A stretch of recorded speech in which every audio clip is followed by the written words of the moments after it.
Greetings, friends! Juan Ingruski here, and this is the weekly Russian-Ukraine war update for the week of January 27th through February 2nd of 2025. And if you want to continue receiving these weekly Russian-Ukraine war updates, be sure to subscribe to this channel, give this video a thumbs up, and share this video around. Alrighty, this week we have a lot of very interesting updates, and, most of them actually are now moving in the Chasov and Tourette's directions, but I'm going to continue going from, the South Donetsk all the way to north here. It just kind of flows a little bit like that. But let's talk about what's happening. So, in the South Donetsk area, let's talk about what I call the Dachna pocket, which is now rapidly closing. The Russians are now are increasing their pace of operations to finish off this pocket. The main goal here is to capture Constantinople and Andriivka, and this will flatten their front here and make a continuous front line with their forces down in Velika Nosovka. Let's talk about what happened. First of all, the Russians are storming Dachna. Now, we talked about how the Russians entered Dachna last week. However, the Russians are expanding their control here. And right now, from the looks of it, looks like the Ukrainians are just in control of western Dachna, this area right here. And the Russians, last week we saw them in the southern part of Dachna, and we also have them in the northern part of Dachna. But this week we saw that the Russians are expanding their positions in the center of Dachna, and that most of the center of Dachna has been captured by the Russians. So the Russians are slowly but surely pushing the Ukrainians out, and I wouldn't be surprised if the Russians take Dachna and the Ukrainians have to fall back to Ulakli. There is a stronghold here. I don't know if you could see it. Yeah, right here. Where the Ukrainians could fall back to. But again, as the Russians are moving in Andriivka, they are also reaching Constantinople. They're probably going to also have to fall back from Ulakli.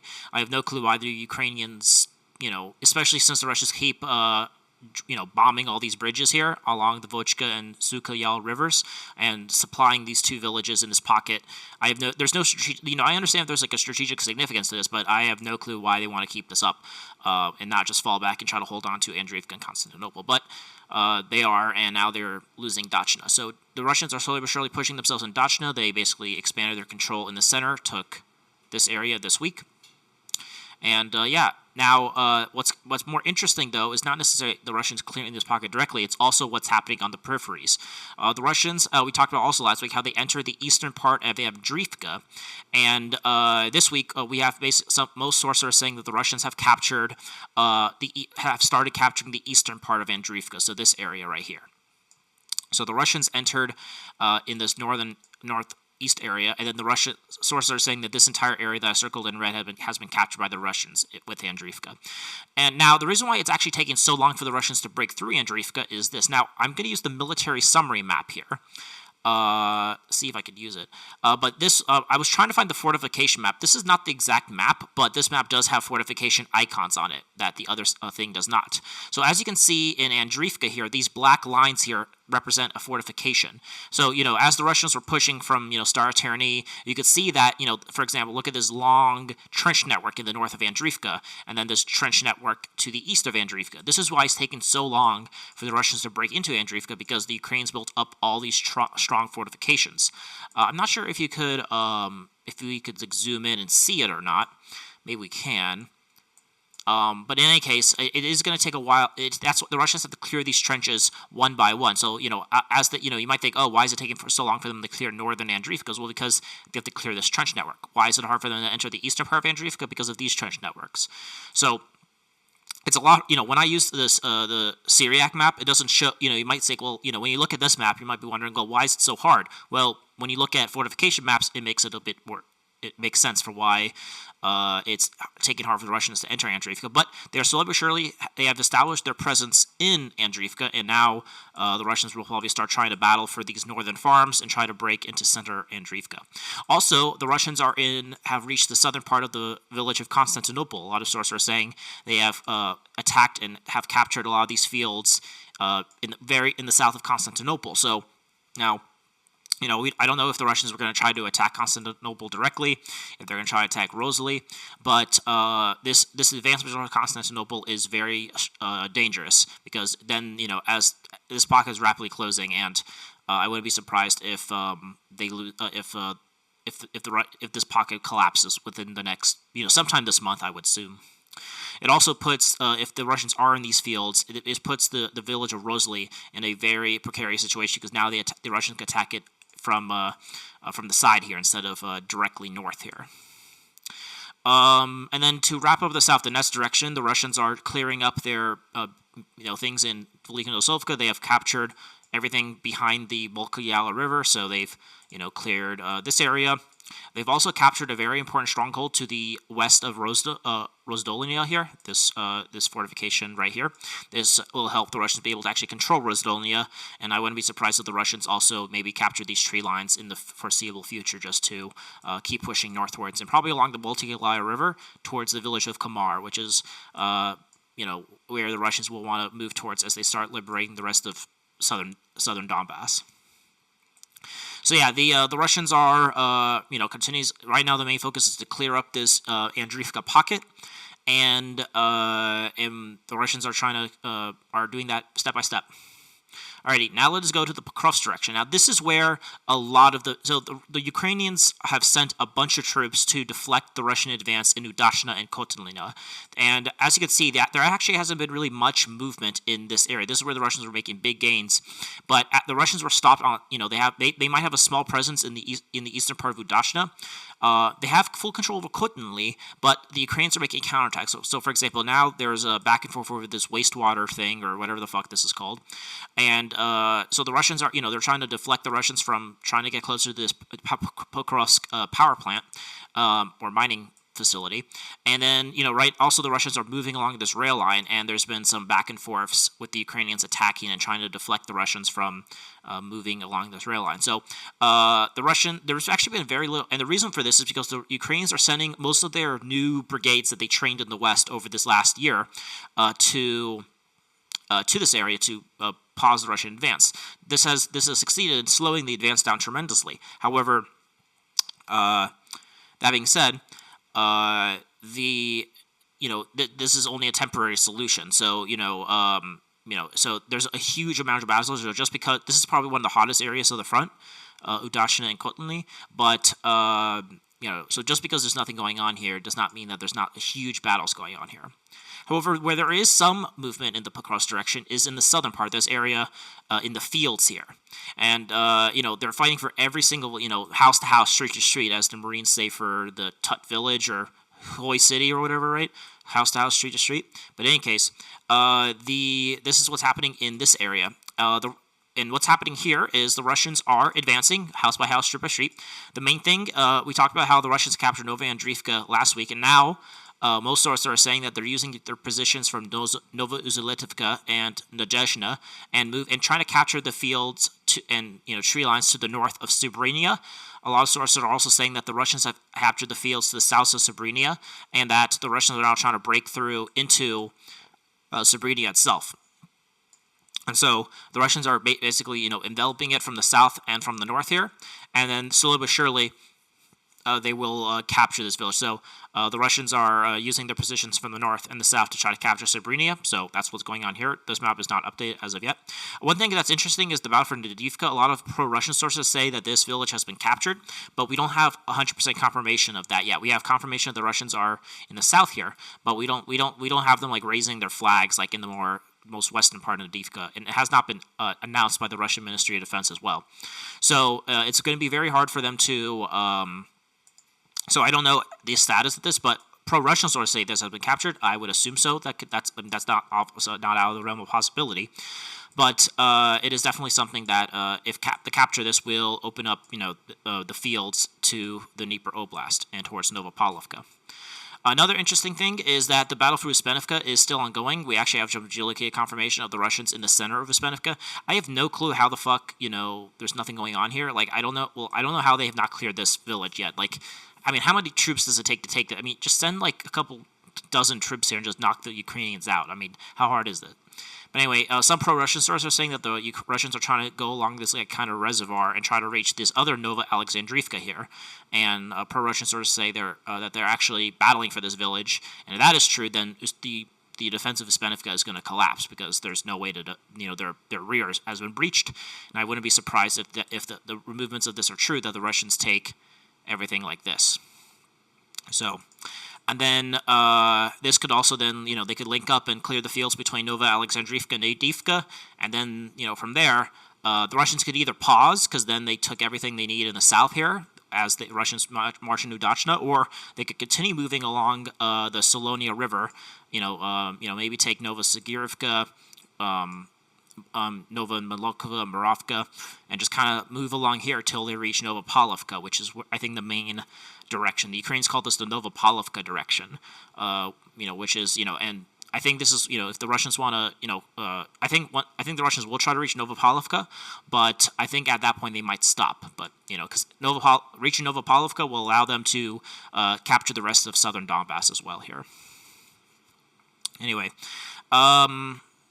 so yeah, the Russians are pushing. The Russians are also pushing in the north here. A lot of sources are saying that they have cleared everything behind this highway. So these fields to the south of Yazonia has been captured, and this will actually simplify the, so if the Russians want to move troops using this highway, they have a highway now where they could enter Andriivka instead of using these open fields and such.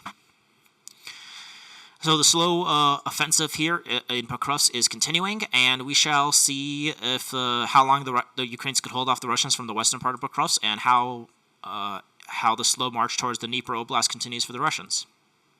Alrighty, now let us go to the Tourette's direction, which is also a very interesting direction. Now, I've decided that I'm going to combine this Minigrad area with the Tourette's direction, and the reason why I'm doing this is because it's looking like the goal, this entire Tourette's direction, which I say is everything here, is because the Russians are pushing north here, and obviously after Tourette's falls, the Russians will be moving to here. So they're trying to basically encircle this entire area and try to collapse this and make the front line go something like this. So they're trying to collapse this northern pocket, create this northern pocket. Now let's talk about this Tourette's direction. What's happening? So first, let's talk about what's happening here. So the Russians are pushing forward. We talked about how the Russians captured the village of Baranovka last week. This week, the Russians have taken the village of Vodana Drua, this little thing right here. In fact, this doesn't look like a village. It looks like it's they're naming, like, I don't know, there's like some sort of building here or something. It doesn't look like a village to me, but it is something here, and the Russians have captured it this week, along with all the fields to the south of it. So these fields were captured by the Russians this week. This was probably helped with the capture of Baranovka. The Russians will probably then continue their offensive and try to take the village of Berezivka here and try to basically capture these two villages. They're also going to continue trying to advance here and try to have a very secure base on this intersection here. And then from here, I'm assuming the Russians will also be trying to take the village of Yelizaveta here. So, the Russians are going to, probably have some sort of, front line that goes something like this. And then, from this way, they could continue. We talked about, like, 2 videos ago, how they would advance to try to encircle Minigrad from the east here. But it looks like the main focus here is going to the north here. And so, also, the Russians are going to try to take the village of Zeliapolia. And then the main goal here is to take the village of Tarasovsky here.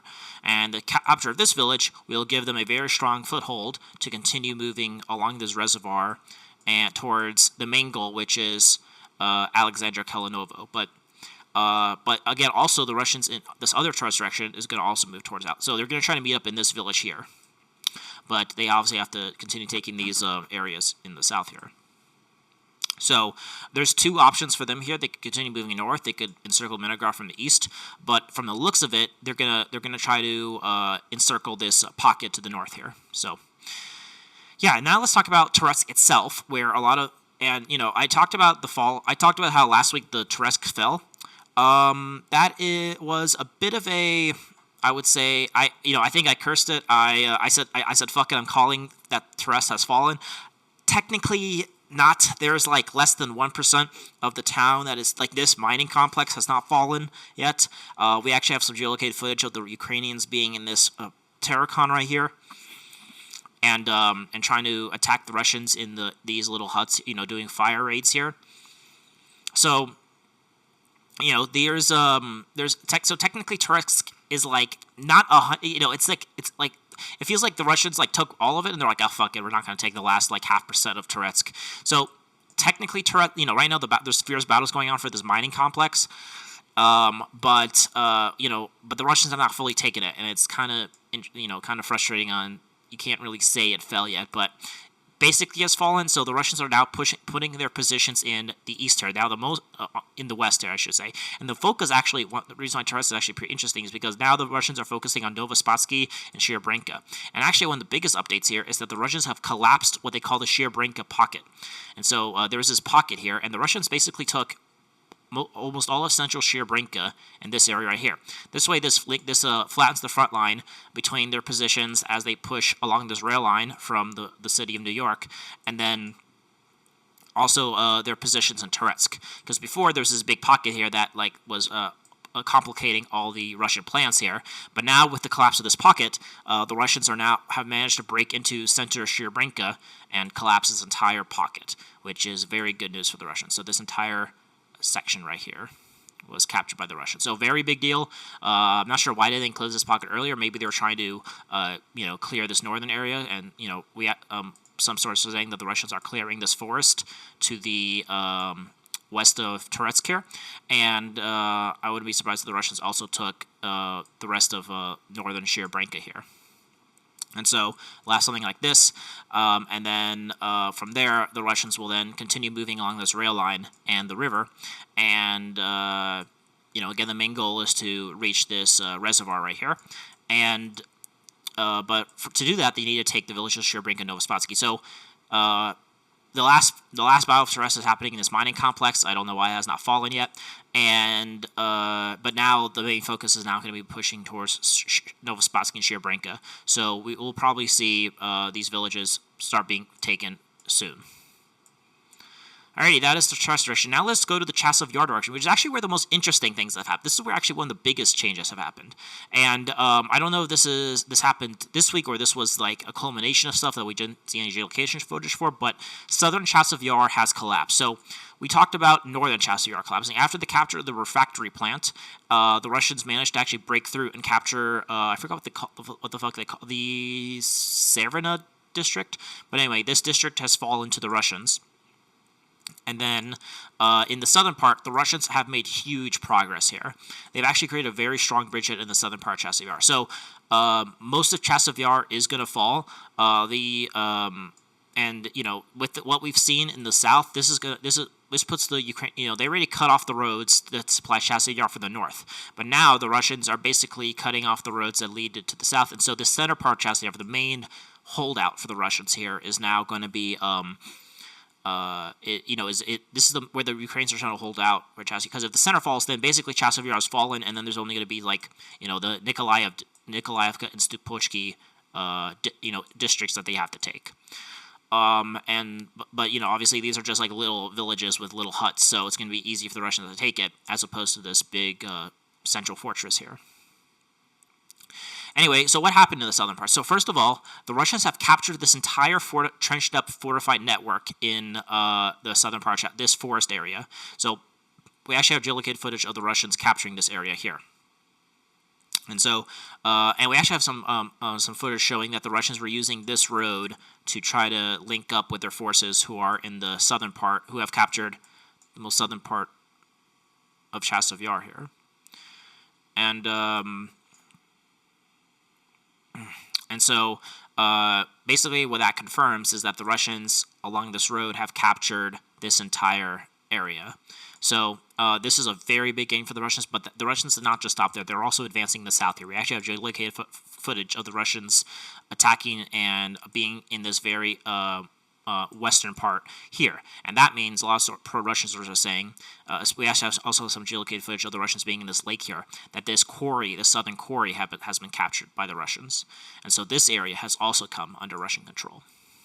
Along this, we actually have some geolocated footage of the Russians being in the north of this other southern quarry, which they have captured earlier. And so if we look at what they captured in total, just to get, we have to zoom out a lot. And this is where the front line looks like. So they've captured all this in the last week. So this is a huge gain for the Russians in southern Chasov Yar. I wouldn't be surprised. So what's going to happen now is the Russians are still going to clear this northern part right here to cut off the last vestiges the last roads that supply northern Chasov Yar, which is what they're doing. From here, the Russians will then move into the Nikolaevka district, and break into here and have their positions here. And from here, the Russians, once they clear this area, will then move south here and try to encircle this forest here, and then try to capture everything here. And then, obviously by that point, all of central Chasov will be cut off, and then they'll capture this entirely. And then the Russians will be on the high ground, because then the more they push this way, then the elevation starts favoring the Russians, because the highest elevation is in Chasov Yar, and then from along, the more they go out of there, the elevation starts getting lower and lower. So then the Russians will be on the high ground here. And so from here, and then the other area the Russians are trying to take right now is this kind of industrial farm right here. This area right here. It's not industrial, but this is a area the Russians want to take. So the Russians are bombing this, and then if they capture this, along with getting a foothold in Nikolaevka, from there, the Russians will then also, as we see with their push here, they'll also try to advance towards the village of Stupochki here. And again, these are two villages that are separate from Chasov Yar, but they need to be taken. So Chasov Yar is technically just like, this area right here.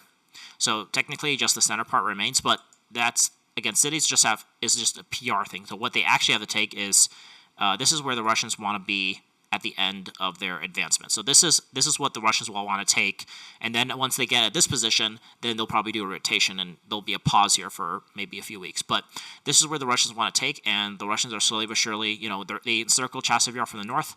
They have encircled it from the south, and now center Chasov Yar is about to be falling here. So it's very interesting to see. And so we might actually see, the fall of Chasov Yar is actually happening very quickly. It looks like they resumed their advances here after a pause here for a while. So, it's going to be very interesting to see it fall. It might fall by the end of this month. All right, now we're going to go to the Seversk direction, where actually something happened this week. This week, the Russians have renewed their attempts to advance towards Verkhomanyanska. We actually have geolocated footage of the Russians capturing the eastern part of Verkhomanyanska. The biggest problem, though, is that the actual high grounds, which are in the north of Verkhomanyanska and in the south, have not been taken. So, the Russians can take this village, but it's on the low ground, and these hills allow the Ukrainians to attack the Russian forces. Another thing is that there's this huge fortification system right here, I believe. And so on this map, it says the Russians have taken it. But if they have not taken it, then this also makes holding the eastern part of Verkhomanyanska pretty hard. But if they have taken it, this gives them a good position to hold. But what the Russians really need to do is capture this hill to the north of Verkhomanyanska if they want to secure this. So the Russians have renewed their focus on trying to capture it, so we shall see if they could hold on to their gains or if they'll be pushed out again. Also, the Russians have restarted their advances towards Bilogorivka. We actually have some geolocated footage of the Russians being in this forest right here to the south of this quarry. So a lot of sources are saying that the Russians have captured this forest here. And if that is the case, then this will allow the Russians to finally capture this quarry right here. And then with the capture of this quarry and the capture of that this forest, the Russians then could finally capture the rest of Bilogorivka, because then the Ukrainians will be on a low ground advantage and they'll have to fall back. So, the capture of this will continue liberating more of Luhansk Oblast for the Russians, and Bilogorivka could finally escape becoming a moonscape. But as you can see here, it is completely destroyed. There is literally nothing left here. It is a complete destroyed wasteland. It is a moonscape. Anyway, that is the Seversk direction. Now let's go to the Le Mans direction. And the Ukrainians are continuing counterattacking the Russians in this Ivanovka bridgehead. We talked about how the Russians expanded their bridgehead here, but there's but they have not expanded their bridgehead here. The Russians, they're trying to take the village of Kolodozavsky, but it looks like the Ukrainians also sent a bunch of reinforcements here and are blunting the Russians here. So, it is very hard for them to. So there's been no changes in this Ivanovka area, but there is a bunch of clashes going on nonetheless. Where the Russians have advanced is in the other bridgehead in Makivka. And in Makivka, the Russians actually advanced, I believe, a little bit to the. Where was it? I think it was more to the south here. They've captured more, expanding their Makivka bridgehead a bit. And the main goal here is to reach the village of Heragivka here. Because, there's this huge part of Luhansk Oblast that is still, and reaching Harivki will allow the Russians to take more and more of the Oblast. Also here, there's a lot of uncertainty on what's happening in the center direction here in Luhansk. So pro-Russian sources are saying that the Russians have captured this entire area. But there's like some questions on if it's actually legit or if they like faked it and all that. But anyway, it looks like the Russian command in the center part in Nadia and Novigorivka is actually incompetent. But we shall see if so, and they're lying. So, but we shall see if we need more confirmation, basically, on like what's the status of this area here. But if the Russians have captured this also gives them on their PR. This allows them to then continue advancing towards Borova, because the Russians can't continue advancing south here to encircle Borova from the south unless they capture this area right here. So it's good in the sense that they continue taking more of the Luhansk Oblast, and it's also good because it allows them to continue moving towards Borova. Alrighty, now let us go to the Kupiansk direction, and again, the biggest thing actually is in the other bridgehead. It's again, this entire Luhansk area, Oskol front, is the battle of bridgeheads here. The main thing is the Russians are expanding rapidly in this bridgehead near the Dorichia bridgehead. So we talked about how the Russians completely captured the village of Dorichia last week. Did I talk about that? Yeah, I think I did. But anyway, they completely captured the village of Dorichia. We actually have some geolocated footage of the Russians being even in the most northern part of Dorichia.